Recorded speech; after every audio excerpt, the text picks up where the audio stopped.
Assalamu alaikum dear students. Today we are going to talk about the second part of the 3rd June plan. We will talk about its different main points. 3rd June plan 1947. We are going to talk about the main points of today's question. So I have planned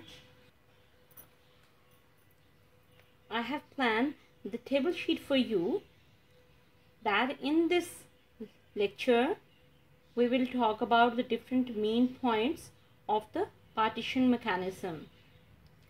Okay, now talk about the background, that when all of Lord Mountbatten's efforts to keep India united failed, he asked his mate to chalk out a plan for the transfer of power and the division of the country. So it was decided that none of the Indian parties would view it before the plan was finalized. The plan was finalized in the Governors' Conference in April 1947 and was then sent to the Britain in May, where the British government approved it. That means कि तमाम वो efforts जो बर्रे सगीर को United रखने की जब नाकाम हो गई, तो फिर एक पार्टीशन का जो निज़ाम बनाया गया, उसके तहत कुछ फॉर्मूला डिज़ाइन किया गया, कुछ मेन पॉइंट्स जो थे वो डिसाइड किए गए जो बहुत ज़रूरी थे एक्सप्लेन करना, तो उनके लिए एक तरीक़ाकार अपनाया गया. इसमें हम आज जो बात करेंगे वो हम पंजाब की north west frontier province, that means Khyber Pakhtunkhwa, and the third one is Sindh. मैंने यहाँ पे इसको बहुत ही आसान करने के लिए आपको एक टेबल शीट प्लान करके दी है, जिसमें अभी तक हमने सिर्फ 3 प्रोविंसेस की बात की है, जबकि नेक्स्ट चैप्टर में आपके रिमेनिंग जो प्रोविंसेस होंगे उनके बारे में, उनके प्रोसीजर्स और उनके रिजल्ट्स जो हैं वो हम डिस्कस करेंगे. लेकिन आज के इस पॉइंट में हम पंजाब और बंगाल के बारे में बात करेंगे, सेकेंड नंबर पे KPK के बारे में, और थर्ड नंबर पे सिंध के बारे में बात करेंगे कि ये तमाम के तमाम जो मुस्लिम मेजॉरिटी इलाके थे इनके बारे में तकसीम के हवाले से क्या डिसीजंस हुए. In first line, the province of Punjab and Bengal. What was the decision made by the Lord Mountbatten with the collaboration of the different political parties like Muslim League and the Congress? So the provincial legislative assemblies of the Punjab and Bengal. Keep one thing in your mind, students, that the legislative assembly members, that the provincial assemblies of the Punjab and Bengal were to meet in 2 groups, Muslim majority districts and non-Muslim majority districts. The members of the 2 parties of each legislative assembly sitting separately will be empowered to vote whether or not the province should be partitioned. If any of the 2 decided in favor of the division of the province, then the Governor General would appoint a boundary commission to demarcate the province. In simple words, ये कहा गया कि सुबह पंजाब और सुबह बंगाल की जो सूबाई असेंबलियां हैं, प्रोविंशियल असेंबलीज हैं, लेजिस्लेटिव असेंबलीज हैं, उनमें जो मुस्लिम अक्सरियत के मुस्लिम मेजॉरिटी और जो नॉन मुस्लिम मेजॉरिटी डिस्ट्रिक्ट्स हैं उनके मेंबर्स, फिर से रिपीट कर रही हूँ, provincial legislative assemblies members of the Muslims and non-Muslim districts.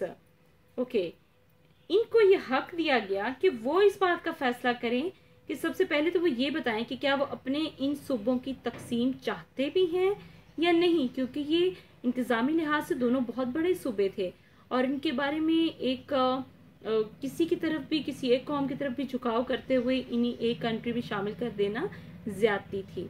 लिहाजा पहले ये डिसाइड किया गया कि पंजाब और बंगाल के जितने भी मुसलमानों के मेजॉरिटी डिस्ट्रिक्ट्स हैं और गैर मुसलमानों के मेजॉरिटी डिस्ट्रिक्ट्स हैं, उनके लेजिस्लेटिव असेंबलीज के मेंबर्स पहले ये डिसाइड करें कि अगर वो अपने सूबे की तकसीम चाहते हैं तो फिर एक बाउंड्री कमीशन बनाया जाएगा.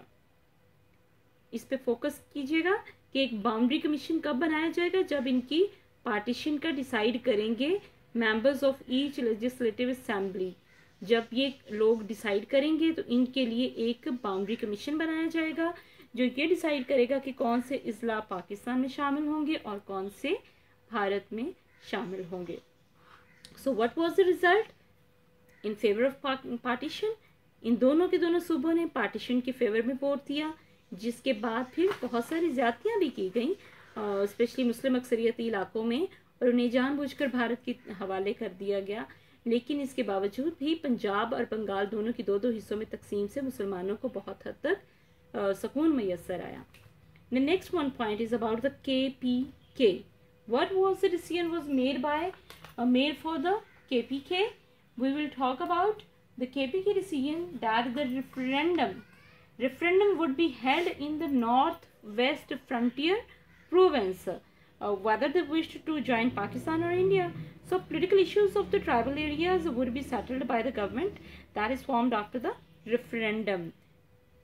Now talk about what is referendum. Referendum basically ये एक अवाम को दिया जाने वाला ऐसा हक है जिसके तहत वो ये डिसाइड करते हैं कि क्या वो पाकिस्तान में, उन्होंने ये डिसाइड करना था कि वो पाकिस्तान में शामिल होना चाहते हैं या नहीं।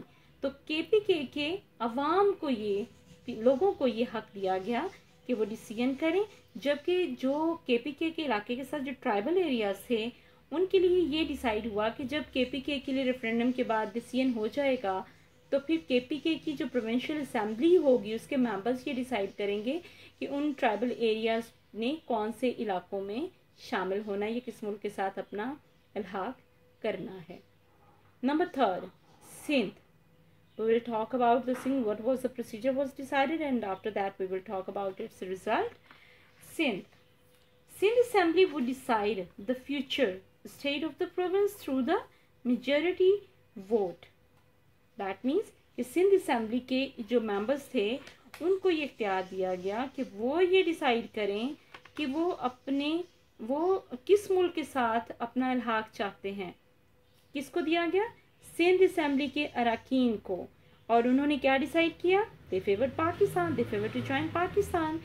सो यहाँ पे हम अगर इसको रिव्यू करें तो आपने इसके अंदर एक कॉलम शीट पहले तो बनानी है, जिसके बाद आप इसमें फर्दर डिटेल्स भी राइट कर सकते हैं, लेकिन मैंने फॉर एग्जांपल आपको एक छोटा सा स्केच यहाँ पे प्लान करके दिया है, जिसके तहत आपको ये डिसाइड करना, ये सबसे पहले अंडरस्टैंड करना है कि पंजाब और बंगाल के लिए क्या डिसीजन होना करार पाया और उस डिसीजन के बाद क्या रिजल्ट निकला। जैसे पंजाब और बंगाल के अंदर हम Muslim and non Muslim majority districts के मेंबर्स की बात करेंगे कि उनकी लेजिस्लेटिव असेंबलीज के मेंबर्स जो हैं वो डिसीजन करेंगे और क्या डिसीजन करेंगे कि क्या वो अपने सूबों की पार्टीशन चाहते भी हैं या नहीं। अगर वो चाहते होंगे तो फिर एक बाउंड्री कमीशन बनाया जाएगा जिसमें मुसलमान जजेस भी होंगे और हिंदू जजेस भी होंगे, और वो ये डिसाइड करेंगे कि कौन से डिस्ट्रिक्ट्स जो हैं या कौन सी तहसील जो हैं वो पाकिस्तान में शामिल होंगे और कौन सी भारत में शामिल होंगी। आफ्टर दैट केपीके के बारे में डिसीजन हुआ कि रेफरेंडम होगा जिसमें अवाम ये डिसाइड करेंगे कि वो पाकिस्तान में शामिल होना चाहते हैं या नहीं। और सेकेंडली इसी पॉइंट के अंदर आपने ट्राइबल एरियाज़ के बारे में भी बताना है कि उनके डिसीजन के लिए क्या फॉर्मूला प्लान हुआ। इन द लास्ट आपने सिंध के बारे में बताना है कि सिंध लेजिस्लेटिव असेंबली के मेंबर्स को ये इख्तियार दिया गया